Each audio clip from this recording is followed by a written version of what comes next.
everyone, welcome back to my channel. In this video we are going to discuss fundamental of investment. हमने अभी तक की total I think 3-4 question discuss कर लिए हैं.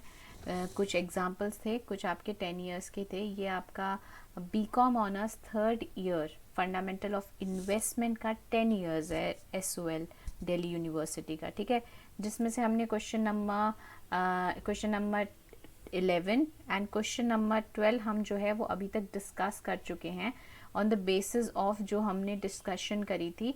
आपका हमने, अगर आपको याद होगा तो हमने जो है वो इक्विटी वैल्यूएशन के कुछ मेथड्स देखे थे. मैंने आपको इक्विटी वैल्यूएशन के कुछ मेथड बताए थे. बताओ कौन कौन से मेथड थे. सबसे पहला था आपका डिविडेंड. ठीक है, dividend based valuation. Second is earning based. Okay, and third is आपका cash flow.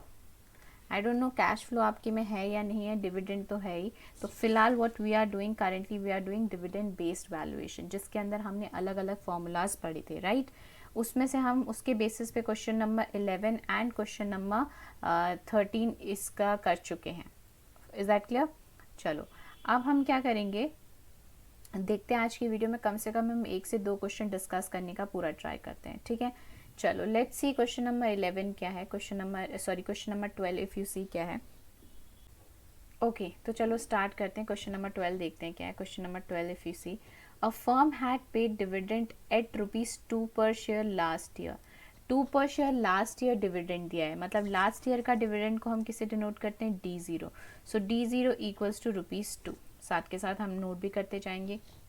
The estimated growth of the dividend from the company is estimated at 5% per annum. Growth की बात करी गई है 5% पर एनम की, यानी कि अगर मैं इसको परसेंटेज से उसमें कन्वर्ट करूँ तो 0.05 आपको जी दिया हुआ है growth. Okay, determine the estimated market price of the equity. So basically what you need to find, you can say MP0 market price as 0 और P0 price 0. ठीक है, कुछ भी आप इससे डिनोट कर सकते हो.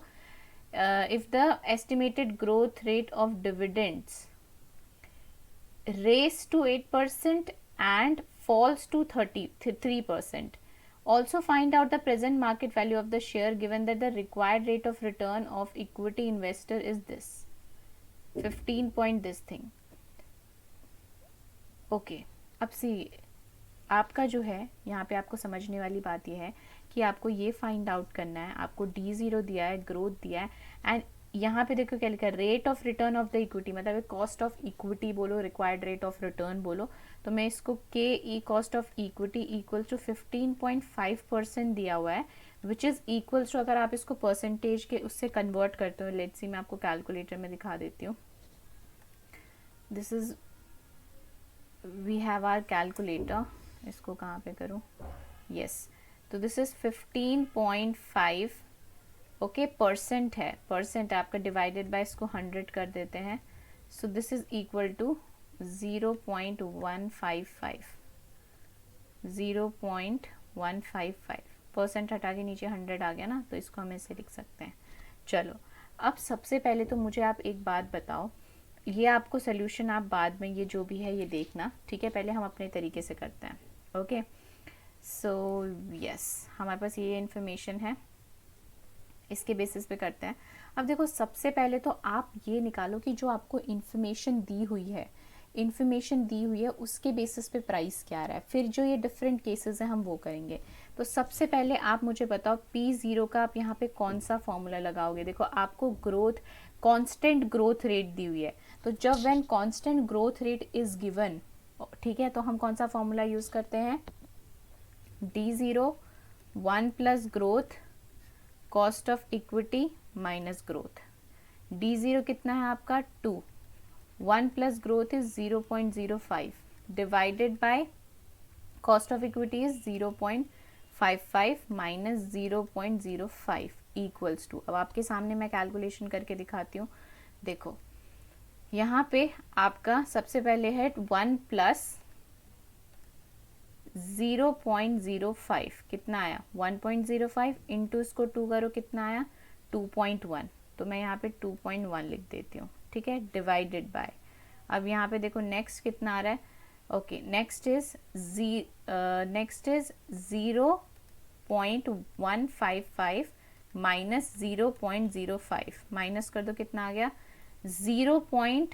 यहाँ पे लिख देते हैं 0.105 है, यस। अब इसको डिवाइड कर दो, इसको हम डिवाइड कर देंगे यहाँ पे 2.1 डिवाइडेड बाय 0.105, कितना आया 20 रुपये। तो जो आपको इन्फॉर्मेशन दी है उसके बेसिस पे आपका जो शेयर का प्राइस होगा वो आपका 20 रुपये होगा। ओके चलो अब आगे देखो क्या लिखा है, बोलते हैं कि अगर हम जो हमारा डिविडेंड का रेट 5% था उसको बढ़ा के 8% कर दें तो मार्केट प्राइस क्या होगा। ठीक है, तो मार्केट प्राइस क्या होगा, तो देख लेते हैं क्या मार्केट प्राइस होता है। उसमें कोई प्रॉब्लम वाली बात तो है ही नहीं, है ना। यहाँ पे हम इस तरफ सॉल्व कर लेते हैं केस 1, हम यहाँ पे कर लेते हैं केस 1। केस 1 में आपका सब सेम है, D0 इक्वल्स टू ₹2, बस ग्रोथ की जगह 8% हो जाएगा जो कि हो जाएगा 0.08, और बाकी आपका कॉस्ट ऑफ इक्विटी तो उसने बोला 15.5% विच इज इक्वल्स टू 0.155, है ना। बाकी आपको निकालना है P0, सेम फॉर्मूला पुट करो, D0 1 plus growth cost of equity minus growth. अब यहाँ पे आप इंफॉर्मेशन पुट करो कितना होता है, यहाँ पे हमारा हो जाएगा 2, 1 plus growth is 0.08 divided by cost of equity यानी कि 0.155 माइनस ग्रोथ रेट इज 0.05। इसको सॉल्व करेंगे तो देखते हैं क्या आंसर आता है। कैलकुलेटर लेते हैं, ये रहा, इसको मैंने क्लियर करा। तो ये आपका हो गया 1 प्लस 0.08, तो हो गया 1.08 इंटू 2, ठीक है, इंटू 2 हो गया, तो यहाँ पे आ गया 2.16। तो यहाँ पे लिख दो आप 2.16 डिवाइडेड बाय आपका कितना आ गया 0.155 माइनस 0.05, तो ये आ गया 0.105, ठीक है। अब इसको डिवाइड कर देंगे, क्लियर कर दो इसको, 2.16 divided by 0.105, so this is 20.57 आ रहा है, 20.57। अगर आप यहाँ पे देखोगे तो कितना आ रहा है इनका 20.80, हमारा 57 आ रहा है, वही हमारा थोड़ा पॉइंट का कैलकुलेशन में फ़र्क है। एक मिनट देखो मेरा एग्जैक्ट कितना आ रहा है, 2 पॉइंट नीचे आ रहा है इनका, 0 पॉइंट माइनस में गड़बड़ी करिए क्या, एक minute, yes I think so, let me check. अच्छा ये देखो ना क्या गलती करी है हमने, ग्रोथ तो हमने ये सेम माइनस कर दिया ना, तभी तो आंसर गलत आ रहा है। यहाँ पे जो ग्रोथ होगा दिस शुड बी 0.08, गलती तो यहाँ करी है ना, तो ओके, तो क्लियर करा 0.155 minus 0.08 which is equal to 0.75, ठीक है। तो this should be 0.075, है ना। फिर तो ये आंसर भी आपका चेंज हो जाएगा। लेट्स सी कितना होता है, 2.16 डिवाइडेड बाय 0.075 या 28.8 आ रहा है, 28.8, यस 28.80 आ रहा है। इसका क्या मतलब हुआ, देखो इसका मतलब ये हुआ कि अगर आपका ग्रोथ रेट बढ़ेगा तो जो करंट मार्केट प्राइस है वो भी आपका बढ़ेगा, ठीक है। अब आ जाते हैं केस 3 के अंदर, विच इज़ कि आपका जो है फॉल करेगा 3% पे। तो मुझे बताओ कि अगर आपका फॉल करेगा 3% पे तो आपका ग्रोथ रेट कितना होगा, है ना। मतलब सॉरी, आपका फॉल करेगा ग्रोथ रेट 3% पे उस केस में मुझे बताओ आपका रिक्वायर्ड रेट क्या होगा। तो अगर आप यहाँ पे देखोगे तो हम केस 2 में आ जाते हैं, ठीक है, केस 2। तो केस 2 में D0 तो ₹2 ही है, ठीक है। Growth is 3%। Now we have to be very careful. जैसे हमने यहाँ पे गलती करी थी वो नहीं करनी है, ओके। मतलब ये मैंने करी थी, आई होप आपने ना करी हो। 15.5% विच is equal to 0.155।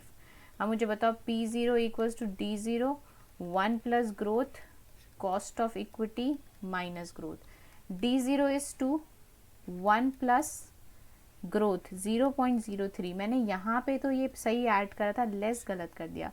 Cost of equity 0.155 and I have to be very careful, ठीक है। चलो अब यहाँ पे आ जाते हैं।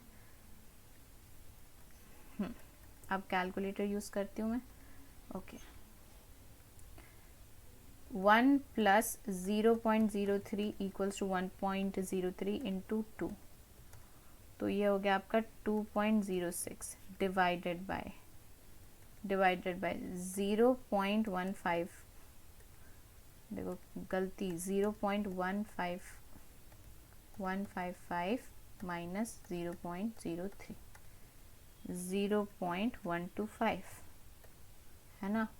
क्लियर कर दो, 2.06 डिवाइडेड बाय 0.125 कितना आ गया, 16.48। इट मीन्स अगर हमारा ग्रोथ रेट कम होता है तो हमारा जो मार्केट प्राइस है वो भी क्या हो जाएगा, कम हो जाएगा, विच इज 16.48। आई होप ये क्वेश्चन आपको समझ आया, ठीक है। So now we are done with this question as well, which is question number 12। Okay, so this is all about this video. एक वीडियो में मैं एक ही क्वेश्चन डिस्कस करूंगी, जिससे ये रहेगा कि आप एक एक बार में देख सकें। तो मैं अब नेक्स्ट वीडियो में नेक्स्ट क्वेश्चन सॉल्व करूंगी, okay. So till then bye bye and take care of yourself.